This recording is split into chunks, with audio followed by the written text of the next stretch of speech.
ये नज़ारा पटना के ऐतिहासिक गांधी मैदान का है, जहां मछुआरा, अति पिछड़ा, दलित, अल्पसंख्यक अधिकार महासम्मेलन का आयोजन किया गया है। आबादी के अनुपात के अनुसार राजनीति में अपनी हिस्सेदारी एवं अन्य लोकतांत्रिक अधिकारों की मांग को लेकर सबका विकास महासंघ, बिंद बेलदार विकास एवं सामाजिक सेवा संस्थान तथा फिशरमैन चैरिटेबल फाउंडेशन ट्रस्ट के संयुक्त तत्वाधान में राजधानी के इस गांधी मैदान में जो आयोजन किया गया, उसमें भारी संख्या में लोग पहुंचे।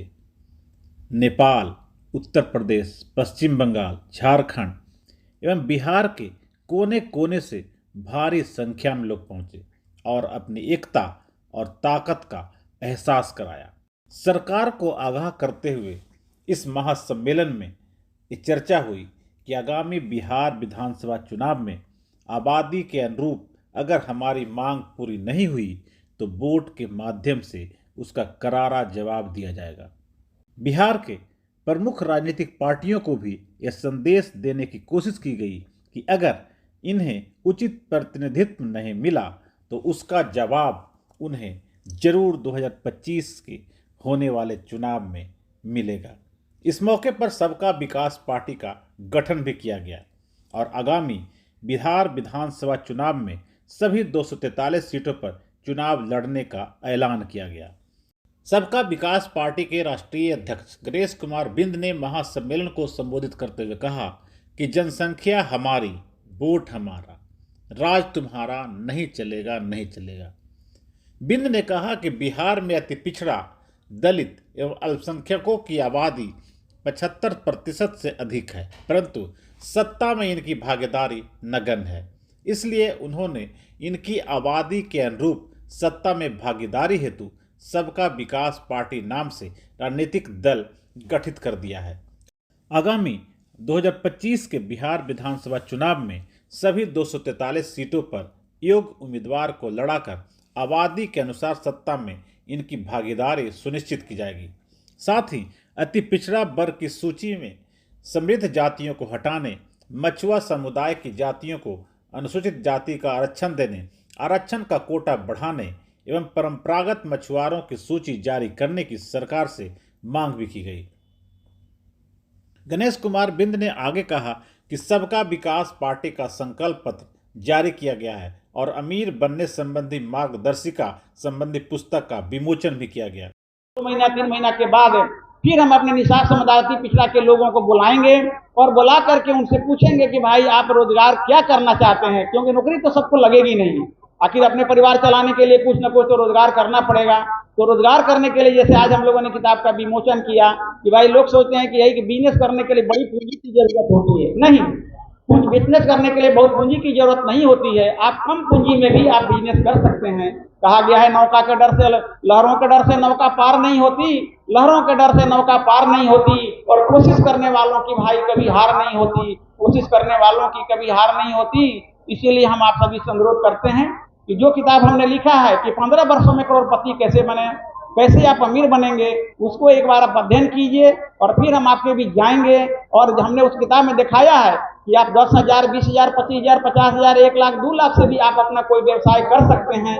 अगर उसमें कौशल ज्ञान की जरूरत है, कोई बड़ा बिजनेस करने की जरूरत है जिसमें पूंजी की जरूरत है, अनुदान की जरूरत है, तो उसके बारे में हम अपने लोगों को बताएंगे। क्योंकि मैं 10 साल वीडियो भी रहा हूँ, 10 साल में किसी भाग में डायरेक्टर भी रहा हूँ, तो हम निश्चित रूप से मेरा काफी अच्छा कैरियर रहा है। तो हम अपने समाज के लोगों को चाहते हैं कि मेरे अनुभव का लाभ भी मेरे समाज के लोगों को मिले। तो मैं 2-2.5 महीना के बाद फिर अपने हमारे जिला कमेटी के लोग हैं, केंद्रीय और स्टेट कमेटी के लोग हैं, उनकी बैठक बुलाएंगे और उनको बुला करके हम अपने लोगों को शिक्षा के, उच्च शिक्षा के बारे में, नौकरी के बारे में, रोजगार के बारे में उनको बताएंगे। तो आपने गणेश कुमार बिंद को सुना। उन्होंने साफ तौर पर कहा कि जो उनके समाज के लोग गरीब हैं, उन्हें वो कैसे एक छोटा रोजगार खड़ा करने के लिए प्रेरित करेंगे, नौकरी उनके घर के बच्चे कैसे कर पाएंगे, कैसे वो समाज की मुख्य धारा में आएंगे और कैसे उनके घर की माली हालत सुधरेगी। ये चिंता गणेश कुमार बिंद की है। लेकिन इन्हीं के समाज के एक वैसे भी नेता थे जो इसके पहले इसी तरह का सम्मेलन किए, आयोजन किए, सफल भी हुए। पहले एमएलसी बने और फिर मंत्री बने, लेकिन फिर उन्होंने मुड़कर अपने समाज को नहीं देखा, सब भूल गए। जो उन्हें जिम्मेवारियां मिली उसे वो पूरा नहीं कर पाए। लेकिन इस बार गणेश कुमार बिंद इनके सपनों को पूरा करने के लिए आगे बढ़े हैं और उन्होंने मांग किया है बिहार के सत्ताधारी दल से और बाकी राजनीतिक दलों से कि वो इनके आबादी के अनुपात में उचित भागीदारी दे, और अगर ऐसा नहीं हुआ तो वो बिहार के सभी 243 सीटों पर अपने लोगों को खड़ा करेंगे और अपनी खुद की सरकार भी बनाएंगे। मतलब साफ है कि बगैर इनकी भागीदारी के 2025 में किसी की सरकार नहीं बनेगी। कैसा हो, गणेश बिंद जैसा हो। है कि हमारा निषाद समुदाय से कोई भी बेटा निषाद समुदाय का खड़ा होता है, मछुआरा समुदाय का, अगर मुखिया पंचायत समिति जिला परिषद में, तो उसको अपना कीमती वोट दे करके आपको जिताना होगा। ये मत समझिए कि वह जीतेगा कि हारेगा, ये हमको नहीं सोचना है। हमको यही सोचना है कि सभी जातियां अपने जात को वोट दे रही हैं, तो हमको भी अपने समाज के लोगों को ही वोट देना है, ताकि हमारे लोग भी सत्ता में आएंगे, ज्यादा से ज्यादा मुखिया बनेंगे, ज्यादा से ज्यादा पंचायत समिति सदस्य बनेंगे, सरपंच बनेंगे, तो निश्चित रूप से हमारा भी अधिकार मिलेगा। वो हमारे अधिकार के हक के बारे में सोचेंगे और हमारा राशन कार्ड, हमारा लाल कार्ड बनेगा।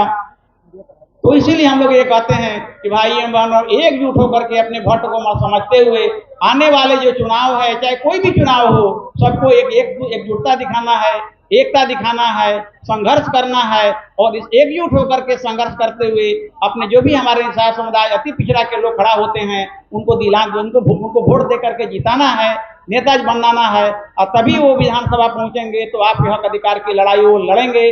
क्योंकि जब तक उनको आप पावर नहीं दीजिएगा तब तक वो कुछ नहीं कर पाएंगे। तो हम ज्यादा कुछ नहीं बोलते हुए आज के इस कार्यक्रम में हम आप सभी लोगों को यही कर रहे हैं कि आप अपने बच्चों को पढ़ाइए। हम निश्चित रूप से जो है आपके बच्चों को रोजगार के लिए, उनको शिक्षा के क्षेत्र में आगे बढ़ाने के लिए, उच्च शिक्षा के लिए और नौकरी के लिए किस तरह से नौकरी आसानी से मिलेगी उसके लिए भी हम काम करेंगे। क्योंकि हमारे लोगों को एक ही हम संदेश देते हैं कि बच्चे को 10वां पास करने के बाद निश्चित रूप से उसके बच्चे से पूछना चाहिए कि भाई तुम क्या करना बेटा, तुम क्या करना चाहते हो? तुम डॉक्टर बनना चाहते हो, तुम इंजीनियर बनना चाहते हो, कि तुम क्या करना चाहते हो, तुम आईएएस अफसर बनना चाहते हो? कहा गया है कि man without ambition, a man without ambition is like a seed without his rudder. वह व्यक्ति जिसका कोई लक्ष्य नहीं है, वह लड़का जिसका कोई लक्ष्य नहीं है जिंदगी में, वह कुछ नहीं कर सकता है। मैंने कहा कि वह व्यक्ति जो एक नाव जो है, वह व्यक्ति बिना लक्ष्य का एक नाव की तरह है, जिसकी कोई पतवार नहीं होती है। बिना पतवार का नाव कभी इधर डोलती है, कभी उधर डोलती है। तो हम लोगों को लक्ष्य निर्धारित कराना होगा 10वीं क्लास करने के बाद अपने बच्चों को, और उसी हिसाब से उसको आगे बढ़ाना होगा, पढ़ाना होगा, तकनीकी सेवाओं में भेजना होगा, ताकि ज्यादा से ज्यादा उनको नौकरी मिल सके। कैसा हो, गणेश बिंद जैसा हो। गणेश बिंद जिंदाबाद, गणेश बिंद जिंदाबाद, सबका विकास पार्टी, सबका विकास पार्टी, गणेश बिंद जिंदाबाद, बहुत बहुत धन्यवाद हमारे अध्यक्ष महोदय। अगर आपको ये खबर अच्छी लगी तो चैनल को सब्सक्राइब करना नहीं भूलें और बेल आइकन जरूर दबाएं।